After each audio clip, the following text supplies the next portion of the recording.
There's one little girl I definitely want to talk about because I've seen you with her and I personally love her. You know that I buy her little presents when I can and I love to see her here. And her name is Leah, I know that, but tell me more about her. Well, Leah's my youngest She is a grandchild. credit to you, a mother and father and everyone. Yeah. Leah is my youngest grandchild, and as I say, she's an absolute darling. I love her. Yeah. Leah is the female version. As my mother always said, you didn't have favourites in your children. I don't have favourites in my grandchildren, but probably I do.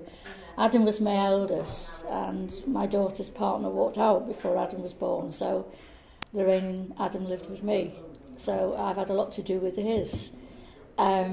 Josh and Hannah, not so much.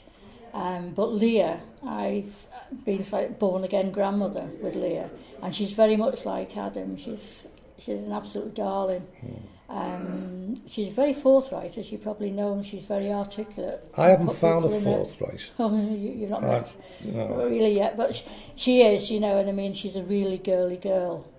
Where does she get that accent from? Because she speaks the Queen's or the King's English. I think it's probably a mix of both, because Lorraine spent most of her life down south, and I've lived down south. I've lived all over the place.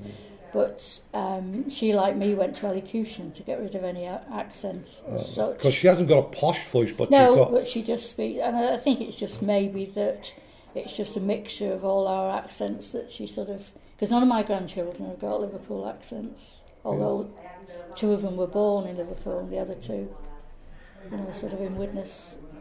Well, how about your husband? Tell me more about him. Norman.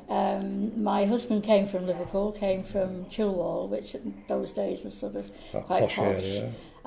He went to Liverpool University, and then he worked for ICI, and we went down south, and he worked for Unilever, which I then joined Unilever. He did his PhD there, and he did part-time lecturing in what was the Northern Poly then. And then from London we came back up here again with Unilever for a couple of years and went back down and lived in Kent. And unfortunately he was diabetic and had a kidney transplant, and he died when he was 32. So. He died during the operation. So it was a big shock, and Lorraine was only 8 then, my daughter. It's a tragedy. I mean, in today's world, they'd probably be able to cure him, or not cure him, but just that when he was 32. It was the diabetic. It was that it got so severe, really. So it just shows you how medicine's come on since that day, in a way, doesn't it? You know. Yeah. But as I say, Leah, I love her. You know.